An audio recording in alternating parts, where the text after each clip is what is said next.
Um, okay, we'll go ahead and get started. Yep. Okay, all right.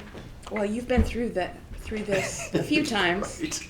Yeah, I never thought I'd be back here again, to tell you the truth. Yeah. You've been But through this a few times, so you know Yeah. we like it to be pretty conversational. Yeah. We do have some specific questions to ask you, and you know us, we're not shy. If you start to answer a question we didn't ask, we'll nudge you back onto the topic that we did ask, but I don't think that'll be a problem. No. And so we've got water. Let us know if you need anything else, and we'll get started.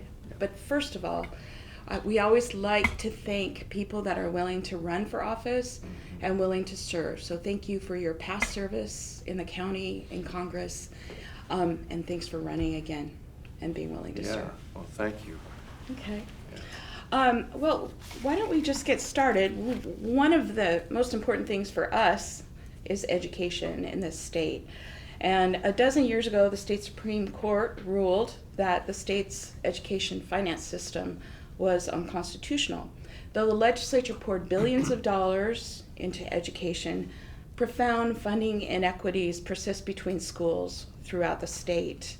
You probably see that in Enumclaw. You see that in small communities around the state. Yep. What are your ideas about how to fix that? Yeah, I think that's, it's one of the most, I think, critical issues facing our education system is that you have these inequities across the state. And I do think that, excuse me, part of the problem is it's not a, boy, apologize, that all that came on all of a sudden. It's not a, it's not a revenue problem.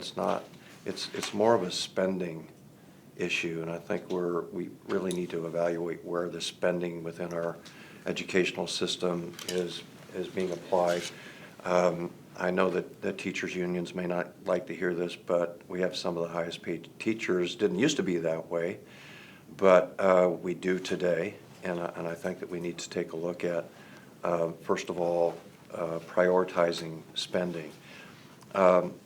Some of the other things that I would like to see happen as far as creating some equity would be really taking a look at charter schools and more choice in where parents can send their children for education.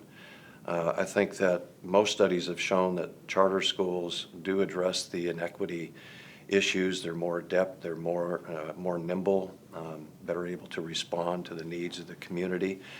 And one of the ideas that's been explored is this backpack idea, where you can actually take the funding the taxes that you pay for education can actually move with your child as you choose the educational format that your child wants to, that you want your child to participate in.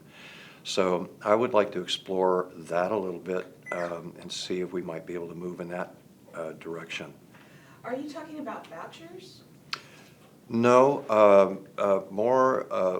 more would be, so you're paying property taxes, and some of the property taxes are applied to your school districts, and then there's also school levies that in some school districts, of course, levies can produce a lot of revenue. If you choose to move your child to a different school, the taxes that you pay on your property taxes that go to the school, public school, can follow your child to a choice school. I think we need to do more with, choice schools are another option that focus on, as you know, focus on certain specific topics and curriculum within schools. But there's waiting lines for those schools, and most of the choice schools exist in those more affluent neighborhoods. I'd like to see those develop.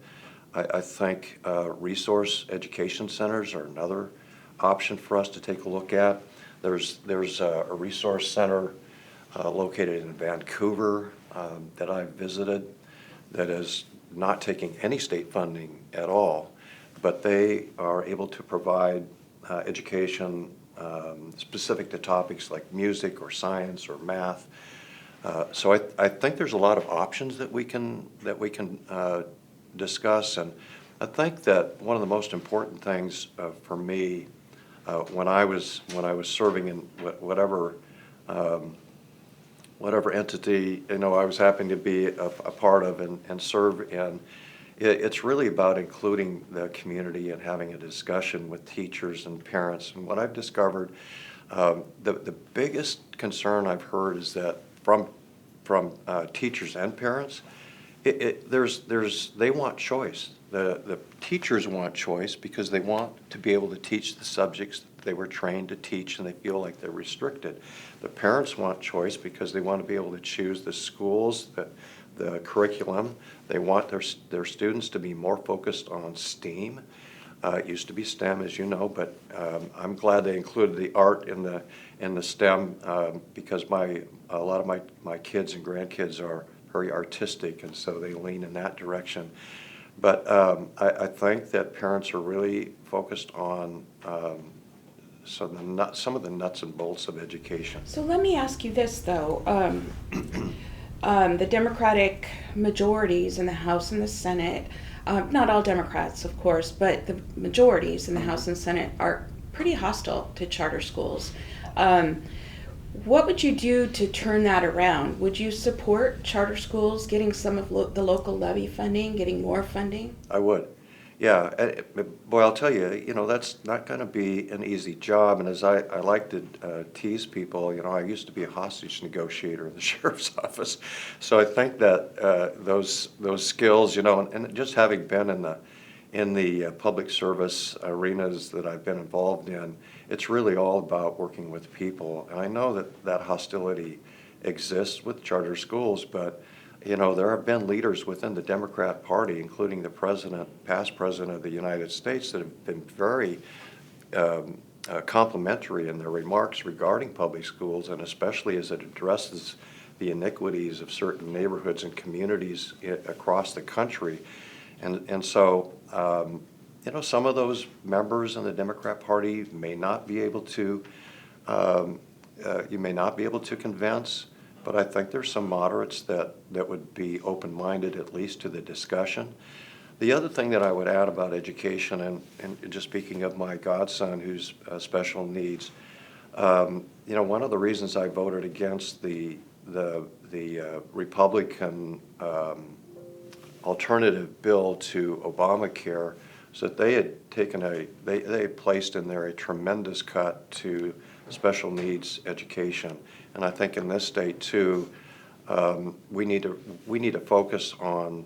I've been a partner with Provale here in Seattle. It's a passion for me, and I think when you're close to people who have special needs, developmentally disabled people, those are things that I would really like to see the legislature in Olympia focus on. All right, thank you.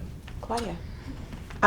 Clearly, you've given a lot of thought to education, and thanks for mentioning the special education aspect.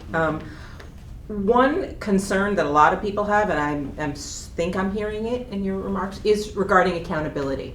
Yeah. And it's sort of a two-part question. What do you think the governor's role should be regarding education and trying to instill a little bit more accountability? That's part one. Mm-hmm. I'm interested in your thoughts on the governor's role, since the governor hasn't traditionally been a major player in Washington state education. Yeah, well, I think that not only the governor should play a major role in education, but from the governor through the legislature, through the parents' family, and the community. So I think the governor, through leadership and talking about education as being a priority, and sharing your views on what's critical, what's important. And then the other thing is, I think looking at, of course, we're supposed to have 50% of the budget is supposed to be directly attributed to education. Which it isn't currently. Which, exactly. So that would be, a strong message that a new governor could send, is that we're going to hit that 50% mandate. It's the law. So, in my opinion, we should be striving to spend that 50%. But again, you have to look at the priorities. Where are we spending our money, and what do we want to build here? We're behind Mississippi when it comes to our education and the failure that we've had here in the state of Washington. One way to instill greater accountability might be to have the superintendent of public schools as a cabinet position. Governor Gregoire advocated for this. Even Chris Reichert, the present superintendent of public education, has in the past suggested that this might be a reasonable way to consolidate all the many different agencies that have a sort of finger in education, and to focus accountability presently there's really nobody who can answer for our, as you reference, our pretty lackluster outcomes. So I'm wondering what you think about the possibility of... I totally agree with that. I'm glad you mentioned it. I do think that there needs to be more direct involvement through the governor, and that could be one way that could happen, in directing, making sure that we get the 50% funding, making sure that we have the spokesperson. It takes leadership to run a governor's office, and you can't do that if you have to fight with elected officials and boards. And so yes, I'm in agreement with Governor Gregoire on making the OSPI superintendent a cabinet position. I would love to see that happen. Yeah. Interesting. One sort of follow-up to that is college going, the sort of other far end of the education journey. Yeah. So Washington's college going and career training rates are traditionally low and traditionally lag the national average, and took an even bigger hit during the pandemic, but are low. And we have an editorial in the paper today that talks about the number of jobs that are going to require some kind of advanced education training or certification very soon, within the next 7 years. So I'm wondering how you would propose to improve college going among Washington State students, since we already have perhaps the most generous state-funded scholarship program in the country, but it's not moving the needle. Yeah. So I mean, that I wish I had a crystal ball and to that answer, but I think it's a combination of a lot of problems coming together in the time that we live in. If I just go back to the first question that you asked very quickly, and that is, I do believe, even though the governor, I like the idea of a cabinet member, but I strongly believe in local school district control. So one thing I've been hearing from superintendents is that they get edicts from Olympia, and they're told this is how you're going to construct your educational system within your community. I really believe that the superintendent, along with the teachers and the parents who live in that community, should be working.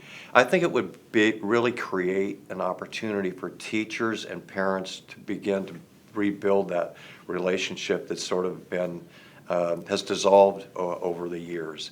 And when you have that kind of relationship, then you build trust within the community. And when you have trust, then you make progress in finding solutions to the problems. And yes, there needs to be standards set by the state so that the superintendents, the school districts meet those standards. So back to your second question, I really believe that part of the problem is that we are encouraging young people to just through the way that our society is built today, to not have hope. And so I really think I know it's this kind of a philosophical approach to the question that you've asked, but I really believe that a lot of our young people have lost hope in their future, and some may not see a real need to continue their education. So to me, what I'd like to see is an emphasis in our schools, a more of a sort of like the recruiters in the military used to do, come into the high schools and give a pitch to join the Army or the Navy or the Marines, you know.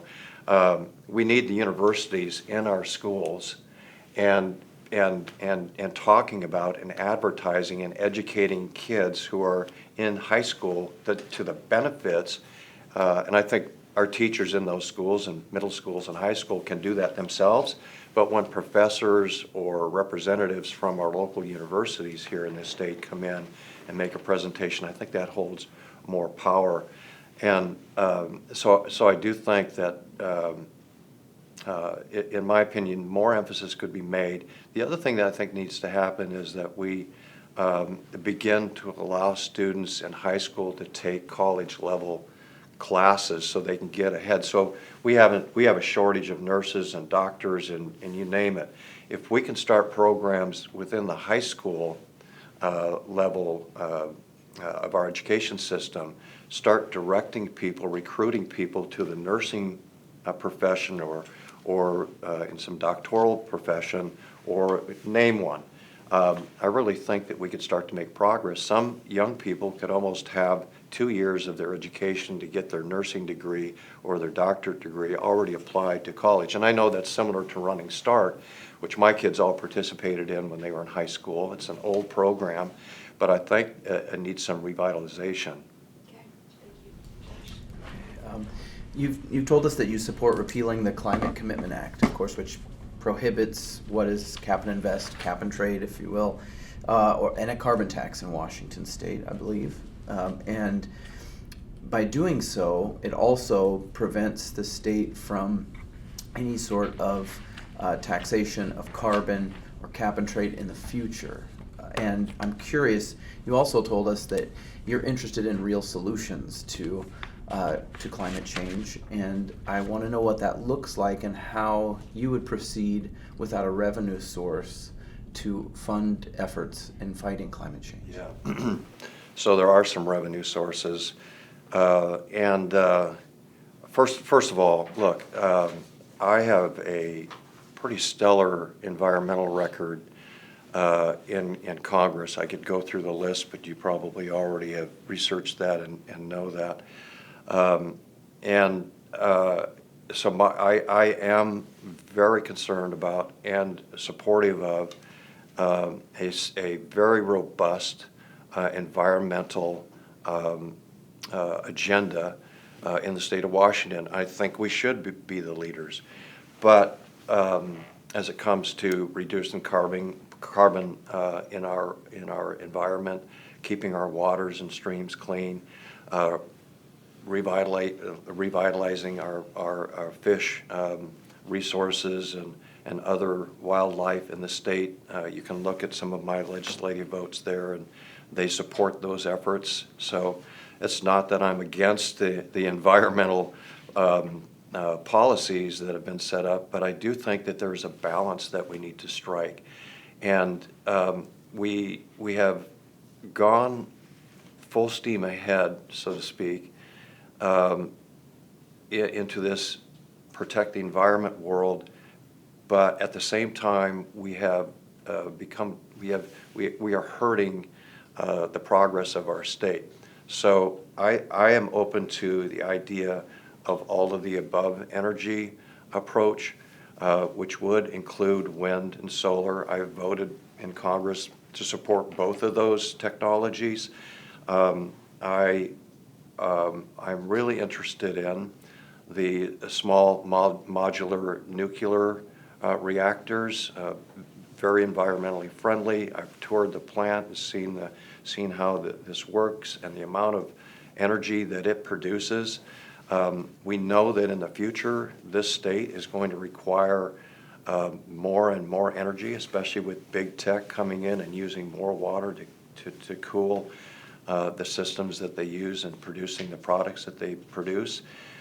We don't want rolling blackouts. We don't want brownouts. So we have to look at wind, solar, hydroelectricity, the small modular nuclear energy, hydrogen, and all of those above energies in order to get us to the forefront of not only protecting our environment, but attracting businesses and jobs to Washington State.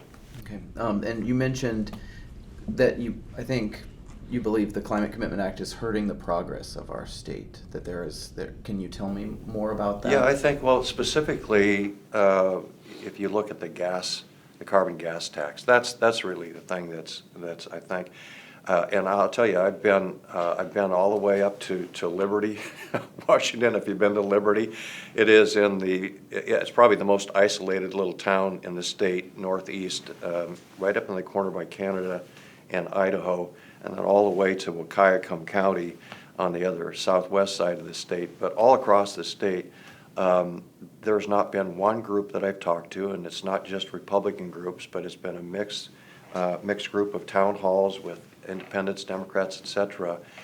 That gas tax is hurting people. And that's the reason I stand behind the fact that we need to put a pause button. We need to stop and adjust our thinking on where we're headed with this gas tax, because we are not only hurting people who are just driving to and from work. Well, I'll just take an example of me coming to your office this morning. Almost 2 hours of travel time stuck in traffic. We've let our roads deteriorate, bridges, highways, you name it. People are looking for dirt roads now to go around the Issaquah-Hobart Road has turned into a freeway that's backed up for miles to try to get into Issaquah.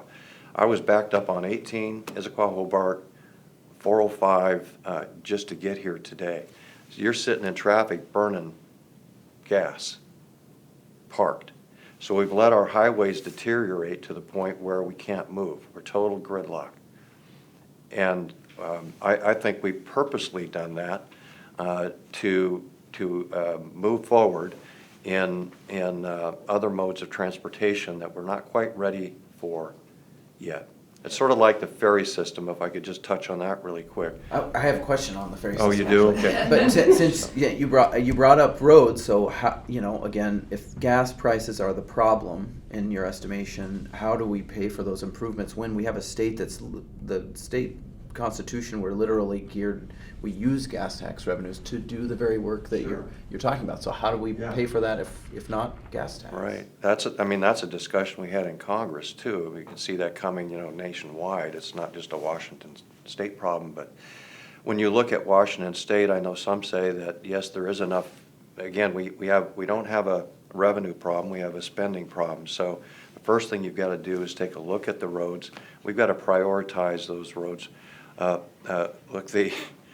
When I went to Congress in 2005, I remember back then they did earmarks.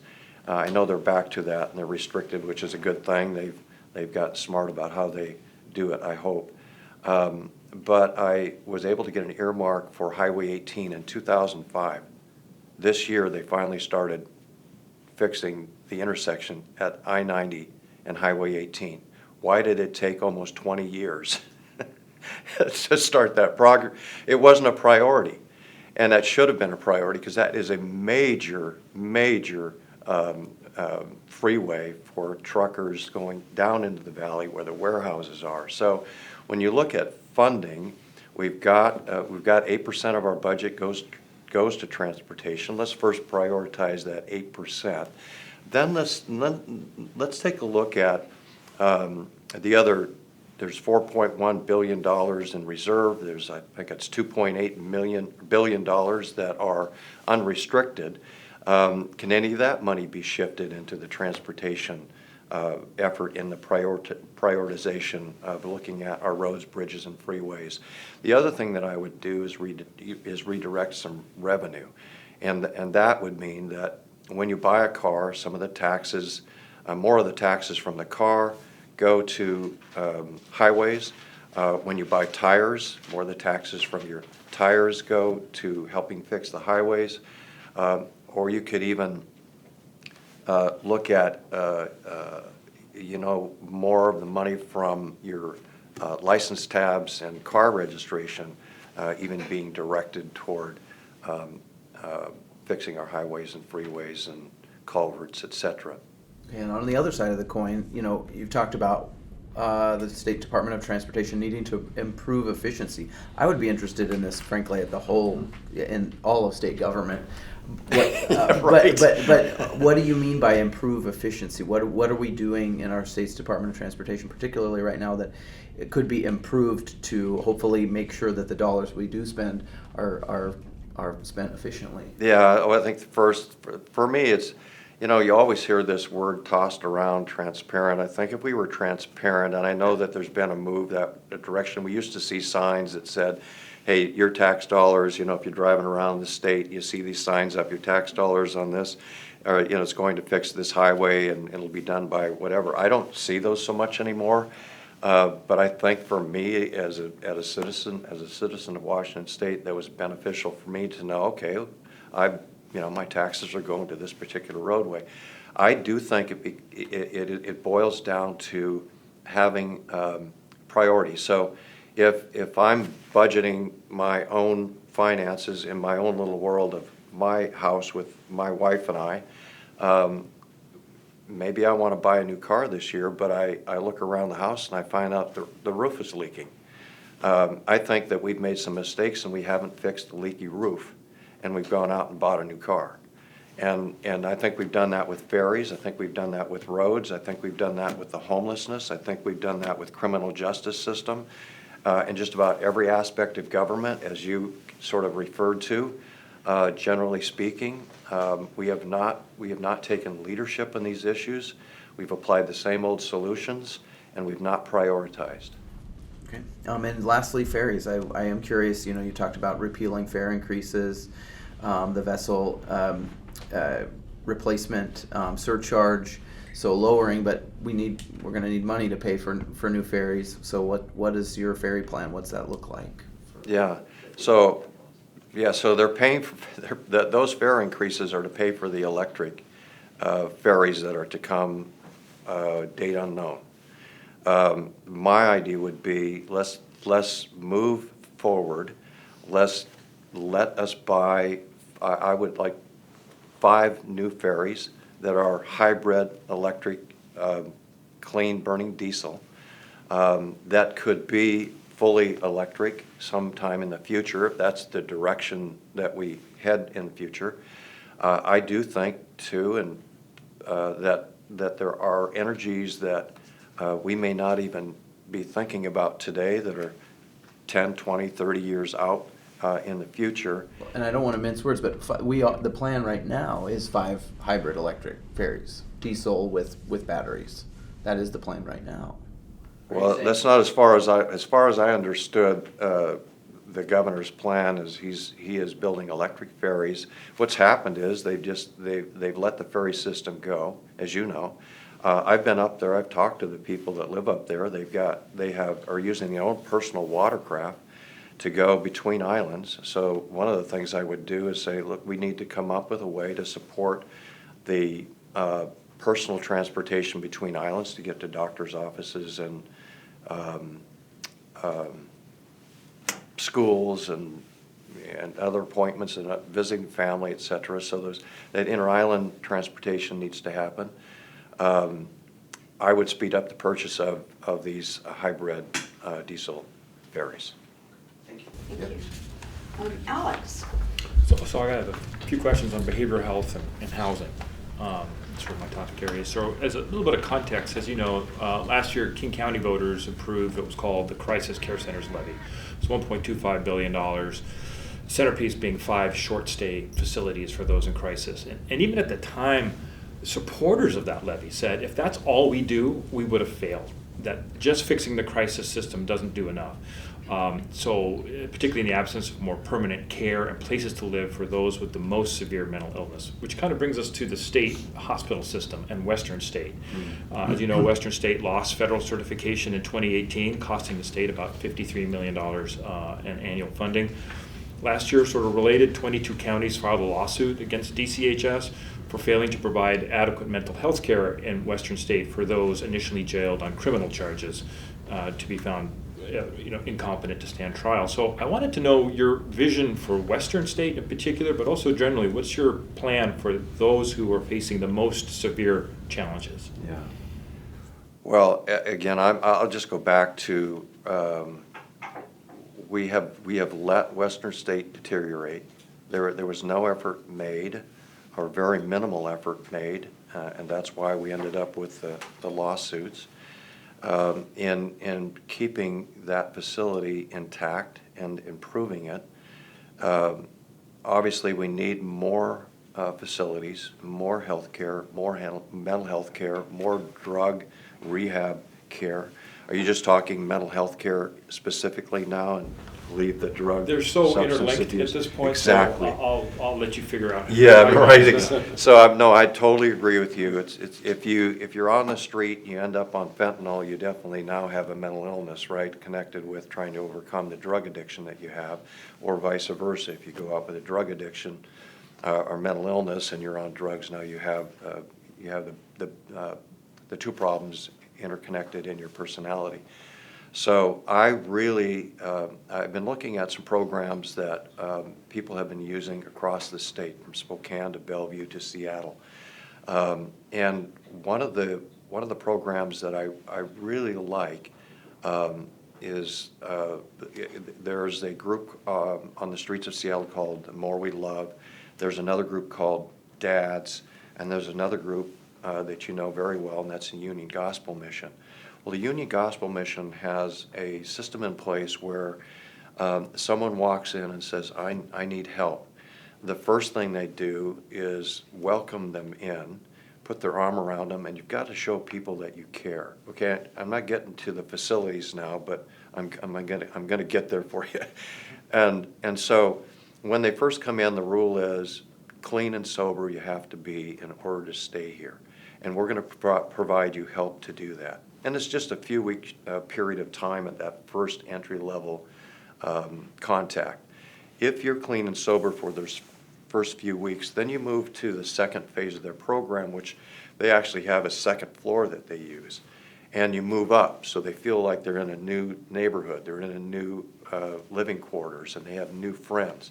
And then they start to talk about work therapy, physical therapy if you need that, drug therapy, mental health professionals, and all those things and surrounding services that you need to be successful in moving forward in your life. Work therapy is as simple as having a light bulb come on in the morning and telling you this is morning, it's time to get out of bed. You make your bed, you mop the floor, you clean the bathroom, and you go to your classes. And that's the beginning of responsibility and the beginning of becoming clean and sober, because the social services part is still a part of their program. Once you're there in that second phase, they start to help you find work.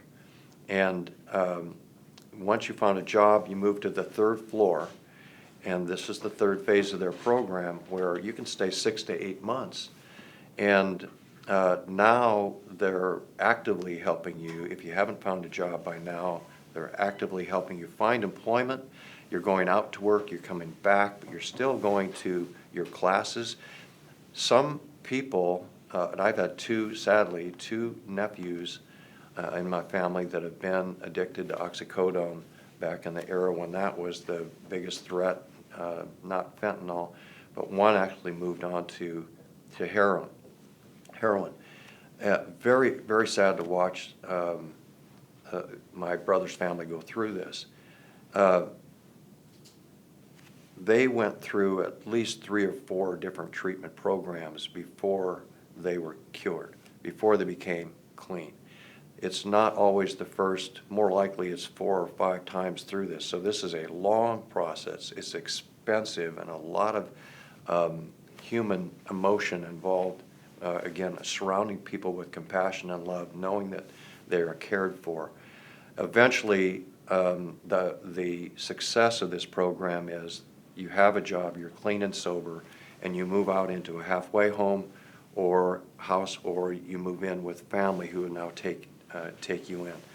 So as far as facilities, we have plenty of facilities, empty buildings around the state that we could begin to use to house some of these people. So let's just talk about homelessness real quick, because these two problems are really closely associated with our homeless problem today, and that's substance abuse and mental illness.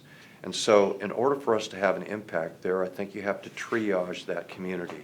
I would first start with women and children and families, and we would find homes for them, homes much like homes that we still use today for domestic violence, because those addresses are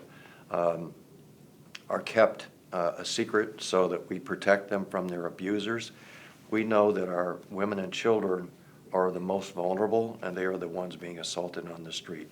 Next, move to veterans, and then you move to this larger group of people that you and I are talking about right now that need a facility, but they just don't need a facility, they need social services surrounding them. So let's use some of these empty buildings that we have around this state. One of those buildings that might soon be vacant, I understand, is Evergreen University, which is in the process of being closed down, if I understand correctly, or is at least being recommended to be closed down. We can adapt those facilities to use, but also, again, bring in those social services to surround individuals that need that help to move them off the street. We let this homelessness, drug abuse, mental illness issue get to the point where it is hard, it's going to be very difficult to turn this ship around. But we've got to start taking some action. Just to clarify, when you said Evergreen University, did you mean Evergreen State College? Yeah, right. And I know that a lot of these agencies are working with realtors in the area. They're buying up single family homes, and they're finding ways to provide those homes, especially for, in one instance, they're very focused on women and children, putting them in those homes. They're smaller, 3 or 4 bedrooms, they have 2 or 3 bathrooms. They can support a family and protect a family. In just a minute, I've seen news reports that say you envision a future for McNeil Island and the mothballed fleet of warships up in Bremerton is possibly being pressed into this. Yeah. Could you expand on that? Yeah. So, I mean, those are examples that I use to say all options are on the table. It's, so you take it literally, but what I'm saying is that we need to be innovative. We need to put all options on the table. We need to find places for these people to be. It is not humane to stand by and watch people in a stupor, a dead stupor, or passed out on the sidewalk.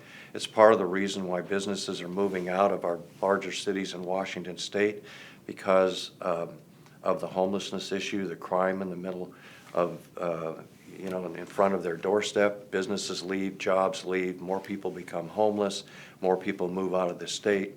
I think it's just a vicious cycle. So that's a comment made in a moment to express my feelings that all options have to be on the table. But not a serious plan. Well, again, all options need to be on the table, which means what I'm trying to point out here is that we've been so narrowly focused on ideas and thoughts that have been reused and used over the past 12 years or more that I don't think people are very innovative in their thinking. So what I like to be is a little bit experimental. I would say, bringing battleships over to Washington certainly isn't the best idea in the world. Because we have better facilities near to us, near to families, and near medical facilities, et cetera, that can be used to house people and surround them with social services. Do you support changing or lowering the threshold for civil commitment? So right now it's I think it's is it 72 hours still, where you determine that a person is harm to themselves or others. Yeah, I think that that would be something that I would absolutely consider looking at, because I think we're in such dire straits right now that we might need more than a 72-hour evaluation to determine exactly what the needs of a person might be. The problem with that is that then if we determine that they need more help, then we have to find a place to put them, and as you said, most of those hospitals are not in the shape that we need them to be in right now. Real quick, so in homelessness, studies have found that folks exiting the prison system and folks exiting the foster care system both have a higher likelihood of entering into homelessness than the general population. So given that those are both state agencies that you would control as governor, how would you prevent the prison system and the state foster system from feeding into homelessness? Mm-hmm. So I when I chaired the Human Resources Subcommittee on the Ways and Means Committee in Congress, foster care was one of my major issues. I'm a runaway. In my senior year in high school, I lived in a 1956 Mercury for a period of time in the Kent Valley, but I still went to school for some reason. I look back and nobody cared really where I was. I don't know why I continued to go, but I say girls in football, Frank, but that's, those are two reasons. But it kept me in school. I really think when I listened to what I did when I was in Congress on that Human Resources Subcommittee is I called in young people who had actually been through the social services programs, and I asked them what worked and what didn't work. And rather than call in department heads and listen to directors of departments come in and tell me, because they're looking for money to continue to fund their programs. But I learned from those young people, 18, 19 years old, that have been through the world of prostitution and drug abuse. Here are the programs that worked. So I shifted money to programs that worked. And what I would do as governor is look again, reevaluate and evaluate the programs that are currently in use and determine which of those programs that help foster kids and people who are being released from prison, which programs really are substantive and which ones are not. Because I do think, again, there are some programs that are where our money is being wasted, and we need to reevaluate those. But the last question here is, over the last couple of years, Governor Inslee and the legislature put more than $2.4 billion into a whole wide range of efforts to reduce homelessness and increase housing in the state. And at the same time, 65% of respondents in a recent poll said that they believed housing costs would continue regardless of these kinds of investments. So I guess as governor, how are you going to guarantee that Washingtonians believe they're getting the most bang for the buck for the billions of dollars that are now being spent on housing in the state? Yeah, so I think the mistake that was made early on in this process is that people believed that it was all about housing. And we can see some of those failed attempts when you look at some of the vacant hotels. There's one in Renton right now that, I forget, it was a Holiday Inn or whatever it was, just off of 167 and 405. There was money poured into that. Homeless people went into that building. There was no effort to provide social services. There was no effort to stay, clean and sober in that building, and the building was destroyed. So it's now boarded up. At least the last time I drove by it a few months ago, it was boarded up and not in use. So, and I know that I think the figure was $143 million spent on 120 some people removed from under the freeways, and the estimate was over $1 million per person then spent on trying to find some place to live, which is ridiculous.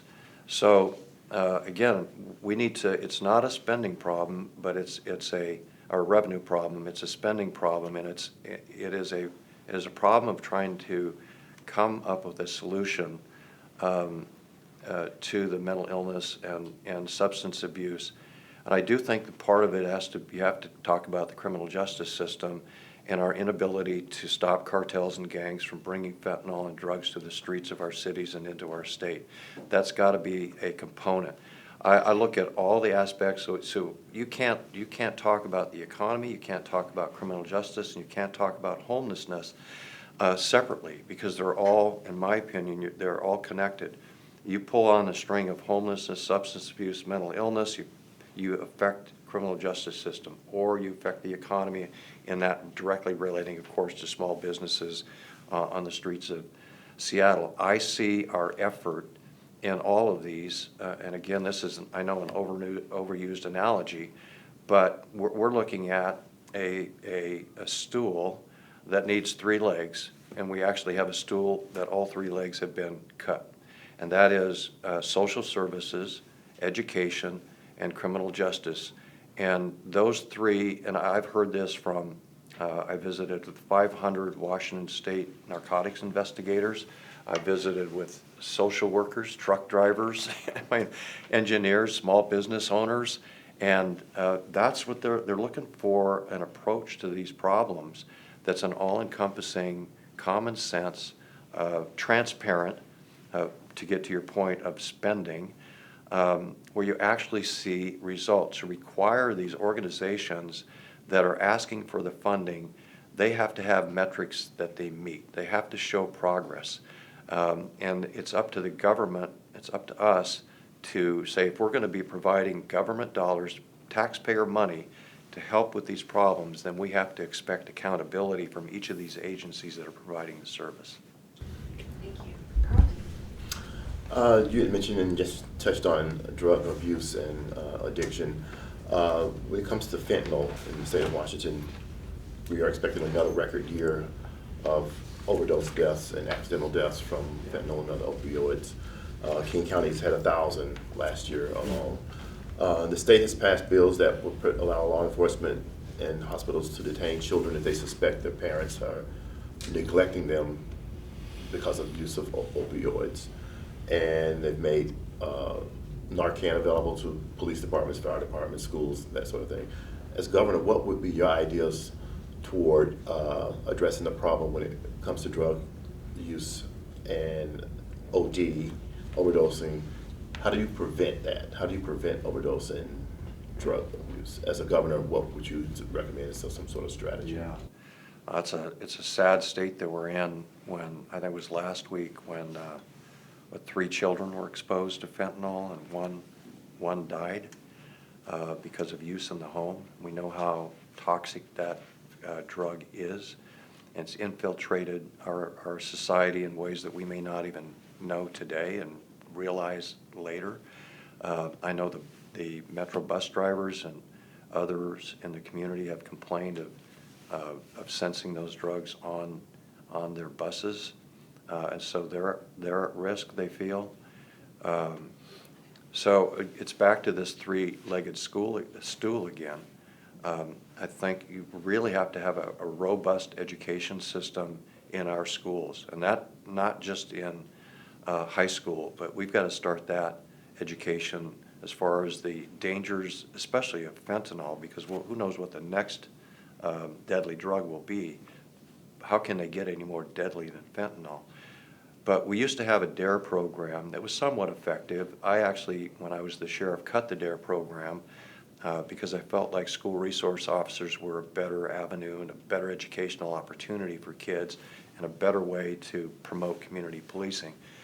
So whomever the person is, whomever represents a certain profession, whether it's the medical profession or the law enforcement profession or the mental health profession, we need to start an educational program starting in grade school as to the dangers of drugs, so that kids can learn that and recognize it even in their own homes, because now drug use is not just on the street, but is in the homes of the people that live in Washington State. So I really believe that education piece is an absolute necessity.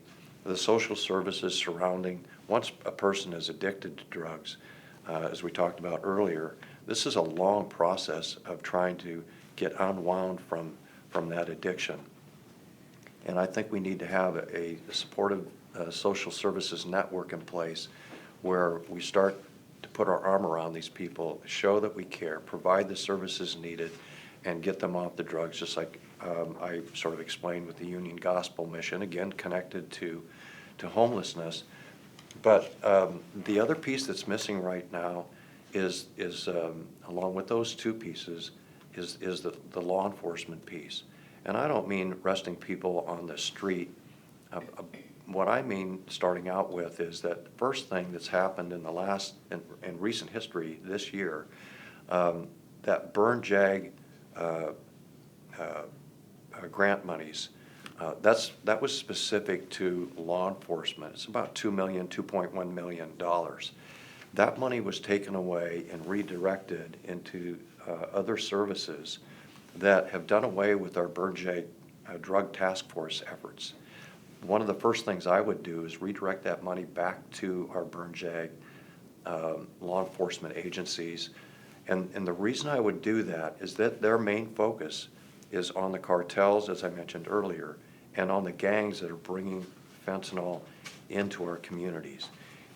What they focus on is are those the top level dealers. So we're talking about people that are coming in with these drugs, and you can see some of the seizures excuse me, are getting larger and larger and larger as we go along.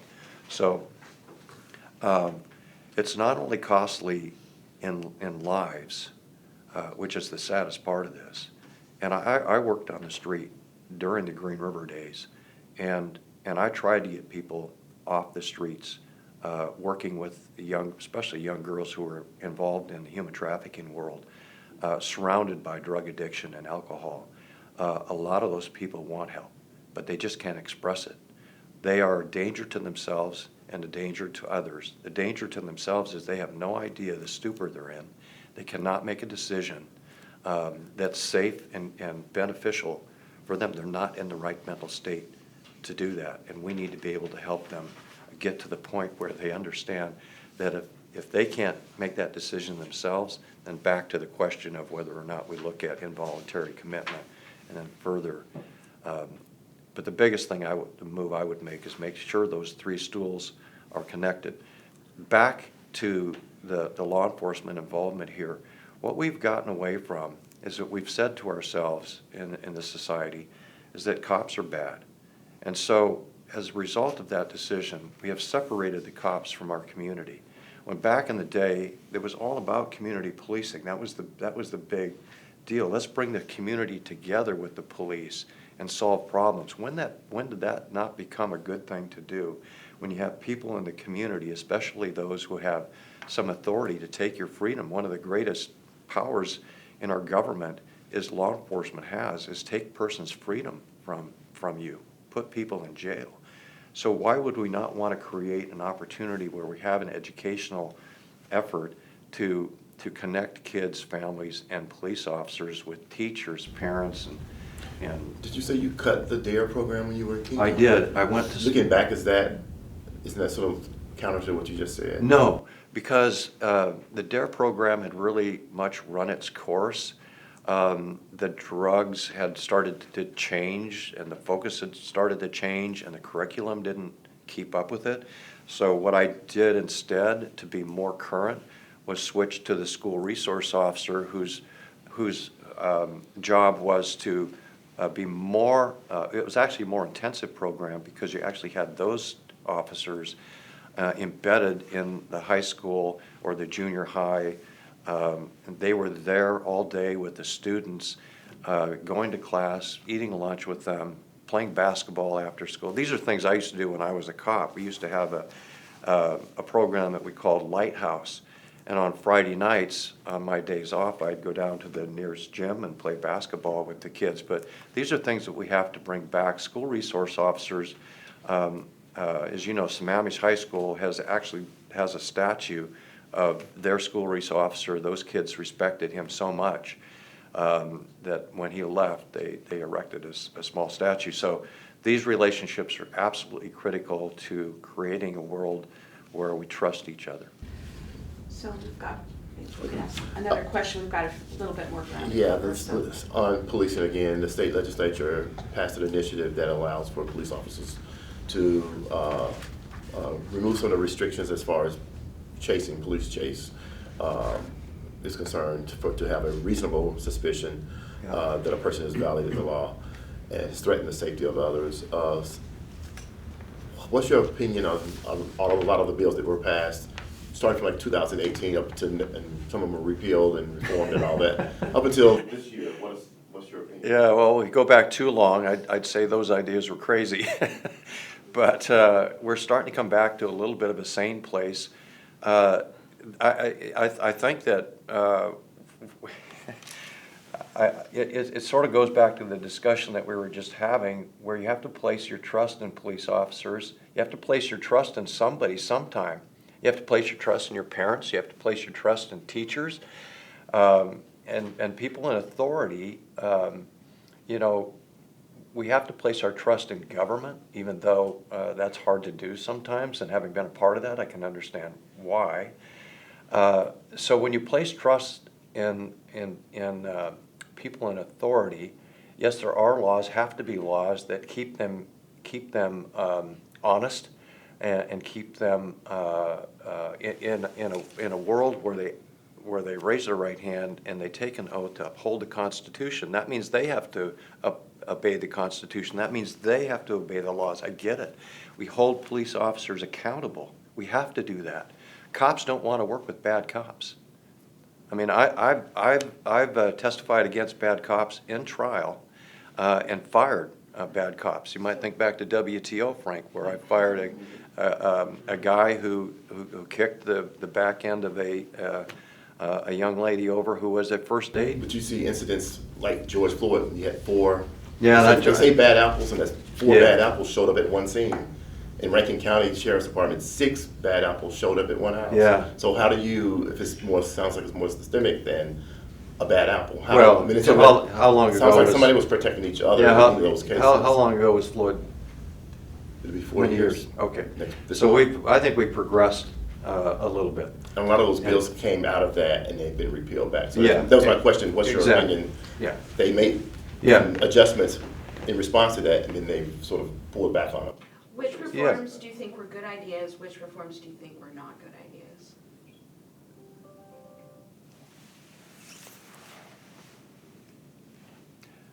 Okay, I'll answer it this way. There are actually two things that are keeping police officers from being hired in Washington State today. So we're about 400 down SPD, 150 King County, and you can go throughout the state and find the numbers are down. There's 2 reasons why. It's not money. You're not going to hire police officers. I'm just being real with you here.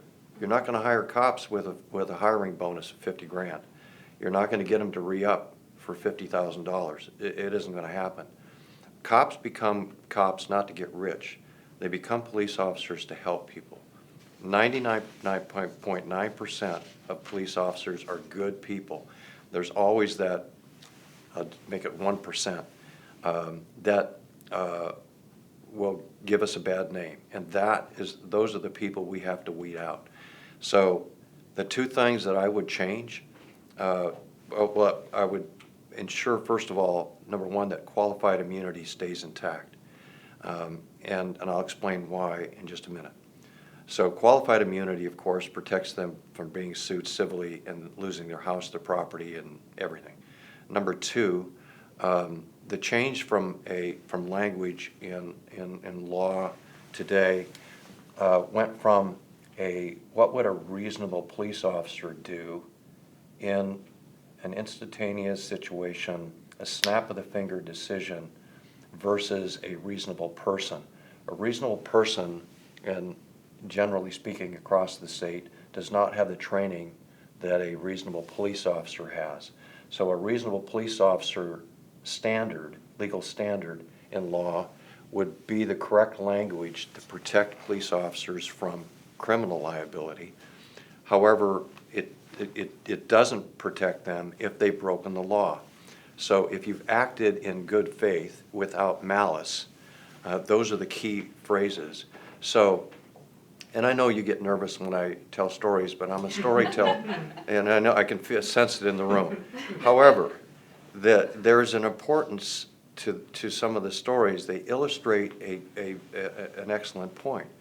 I led a team into a drug search warrant situation where my assignment was to go to the bathroom. I kicked in the door along with my team, announced ourselves, we followed the rules and the law, went into this drug house. I went off to the right, went into the bathroom, and there sat on the toilet was a man who had a needle in his arm and a rubber band around his bicep. Just shot up some heroin. I got out, looked at him, said, stand up, raise your hands above your head. Took him several times to follow those directions, finally did it. Now he's standing there in the bathroom, me with my gun pointed at him, and all of a sudden, he's not paying attention to me. I can see his eyes are glazed over, trying to make some sense to him. All of a sudden, his hand goes behind a half wall. I'm gonna ask you, Would you shoot him then? You don't know what he's reaching for. I can't see his hand. Is he going for a bar of soap, toilet paper, or a gun? I don't know. Boom, he comes out, he does have a gun. Would you shoot him then? Would you? I wasn't No. there, I don't know, I'm just because I wasn't there. But just imagine. No, I understand it's hypothetical for you, but this is real life for me. So here's a guy standing there with a needle in his arm and a gun in his hand. All he has to do is go boom to me.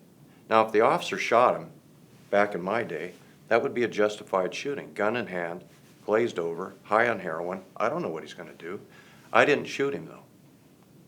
I still continued to yell at him. My idea of my reasonableness was the training that I had, the confidence that I had. I knew I could handle that situation. So what did he do? After a few more directives, he finally leaned back and dropped the gun in the toilet. Life saved. Man went to jail. My point is that when you ask a question like that, police officers have to make these split-second decisions. And those split-second life and death decisions should be protected in a way that's under the reasonable officer standard and not a reasonable person. A reasonable person may have decided in that case to shoot him when his hand went behind the wall, right? Or a reasonable person may have said, you know what, I'm just going to turn around and run away. And that's not what we want our law enforcement officers to do. These guys are selling drugs to our kids on the street. Our job is to stop that. Cops have a job to do, and sometimes it's ugly. But let me make it very clear. You look back at my record, I held people accountable in the sheriff's office when they broke, especially if they came in and lied to me, I fired them. It wasn't you get 3 weeks off, you're fired. I was pretty strict, but I was fair. And that's the way we need to be with our police officers. You've got to be strict, but you got to be fair. The other thing I would say about law enforcement is we've got to provide them with some technology to do those tools. So when you talk specifically about pursuits, there's technology that can help us catch these criminals without. We can't afford to have 100 cars a day stolen. There's no accountability. There's no consequences for the actions of people. 100 cars a day? Come on. That's not right. So Melissa, Looking, I could go on.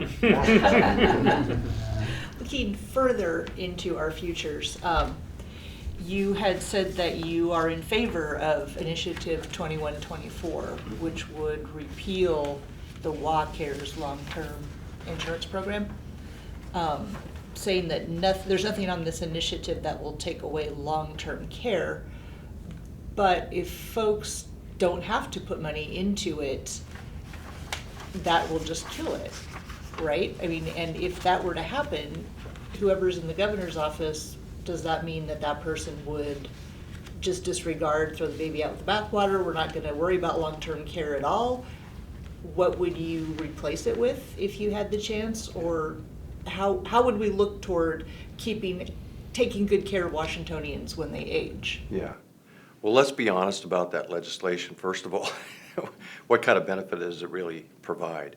It's, Well, not much. Yeah, exactly. So if my idea would be let people have the choice as to whether or not they want to be a participant in that, because the benefit really isn't there. So we're paying for something that really isn't going to be there. So that's number one, honesty about the legislation.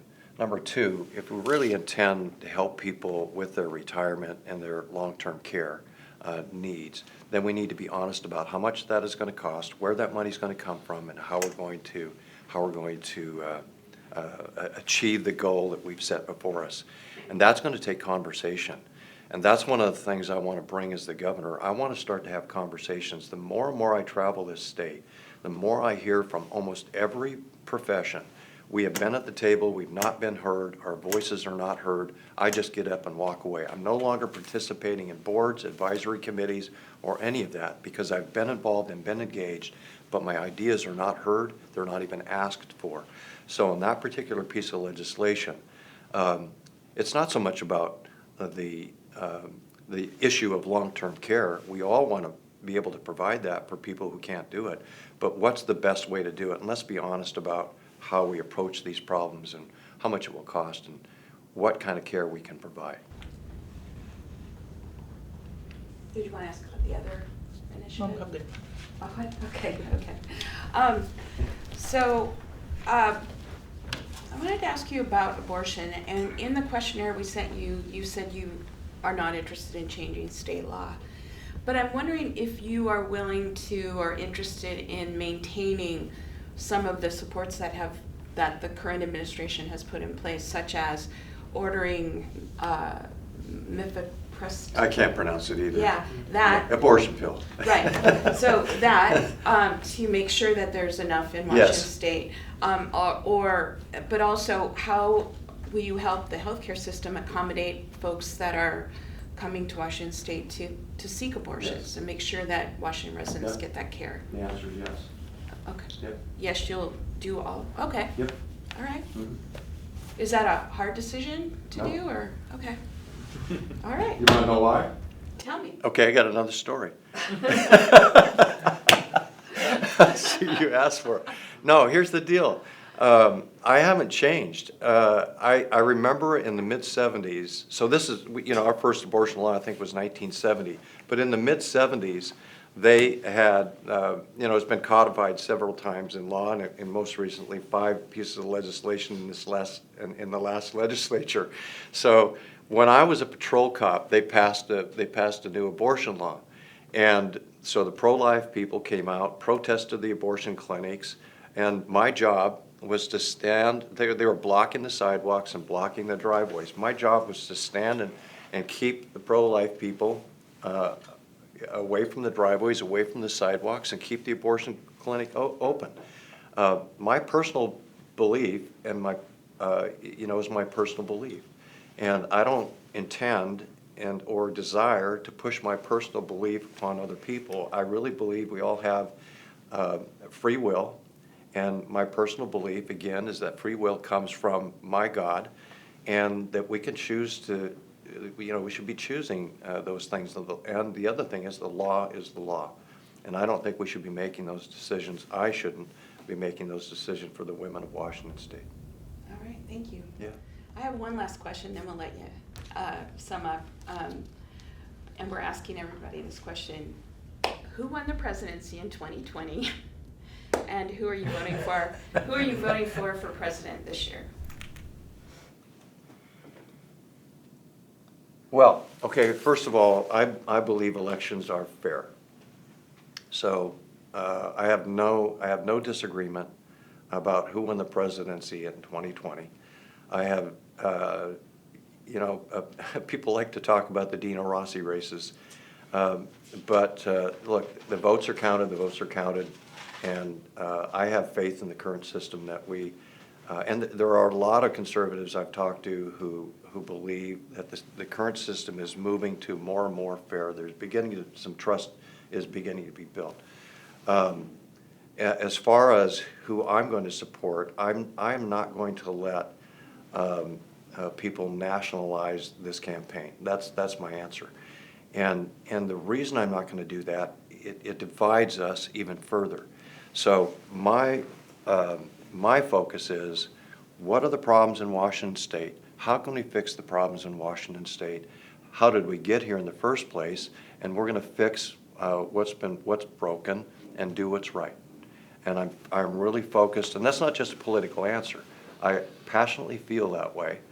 And I don't want to be distracted by all this stuff, even though it's going on. We're all going to be watching the presidential races, but I'm just not going to let that interfere with what I'm trying to do here, because it immediately divides us, immediately puts a label on people, and I don't want the label.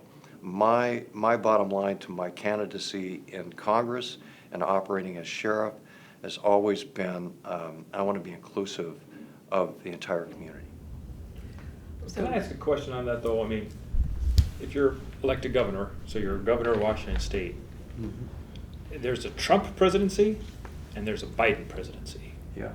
As governor of the state of Washington, which administration would you find synchronizes better with what you're trying to do and what Washingtonians are trying? I can work with both of those guys. So I know Donald Trump and I know Joe Biden. I've traveled with Joe Biden when he was a senator to Jordan, Israel. He and I didn't go to Israel, Jordan, and Iraq.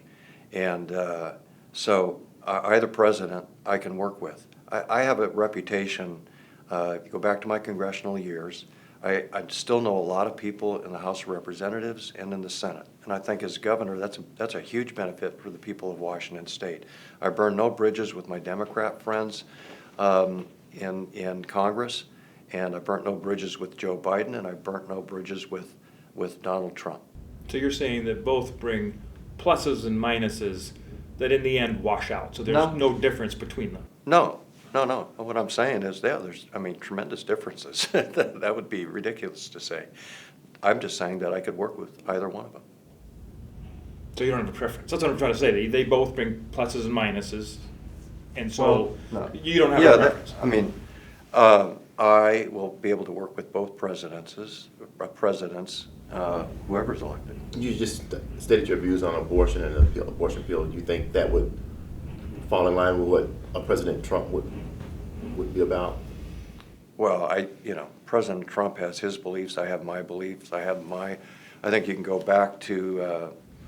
Must be more like a political agenda, not what they believe, but what they said they would do as their political agenda. Well, he can do what he wants to do. We're gonna focus on Washington State. President Trump, President Biden, they have political agendas, obviously.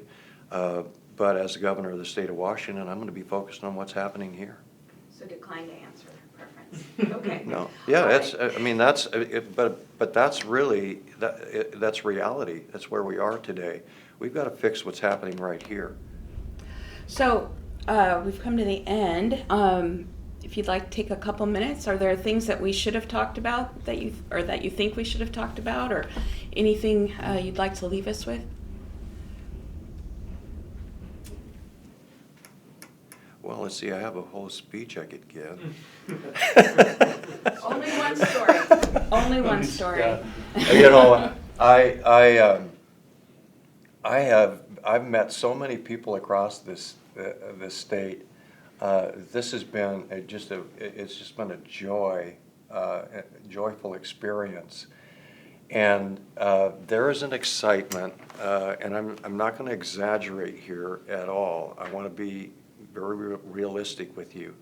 There is an excitement I have never felt in any campaign that I have ever run for governor. For political office. This campaign is one where I think people are from across the political spectrum are looking for a pause button or a reset or a balance to government rather than a rubber stamp government. One of the things that I would try to move in the legislature is to limit the governor's term to 2 terms. I think it's fair for the people in Washington State to have that choice every 8 years. I don't think we need to crown a king for 12 or 16 years. I have never made a promise when I ran for office, and I'm not making promises today except one, and that is I'm not staying 12 years. But the 3 things that I am really focused on is the criminal justice system, the homelessness, and the economy. The 4th I would include is education. Those 4 things are what I really want to focus on. And I think that we can make progress in all 4 of those major areas. I want to create a government that I think is going to be starkly different than the one that we've seen over the last several years. It's going to be one that's inclusive, that people feel a part of, reaching out to the community. This has been my style throughout the sheriff's office. It's how do you judge when you come into a room like this and you all sit here and you interview a person? How do you judge a man's integrity? How do you judge a man's intent? How do you judge his honesty and sincerity about his job? For me, I think what you have to do is look back over a person's career and look at the accomplishments, look at the comments that I've made, and what you see is consistency in my career. I haven't changed. What you see is what you get. You both know. You've been in these meetings. I'm not saying anything different than I said 5 years ago. When I left Congress, I did not check out of the world. You may know, I've been in Central America prior to announcing governorship run. I've been in Central America working on human trafficking. And I was in Guatemala, El Salvador, Honduras, Costa Rica, Panama, and working on setting up databases on DNA databases, and working with a new technology called rapid DNA. And so I have been engaged and involved, and the only reason that I have entered this race is because I care about the state. I've been married 53 years. I have 3 children. I have 6 grandchildren. I have 5 great-grandchildren. And I'm doing this for them, and I'm doing it for the people of Washington State. My phone was ringing off the hook when Mr. Inslee announced his retirement. And so here I am. Right. I really enjoyed this. I did. Thank you. Man, we weren't tough on you. Tough enough. Oh, no, you had tough questions, but they're easy answers. You know, if you're honest, if you're not making up stories, they're easy answers. Solving the problems, not going to be easy. And if anybody says they are, they're not telling you the truth.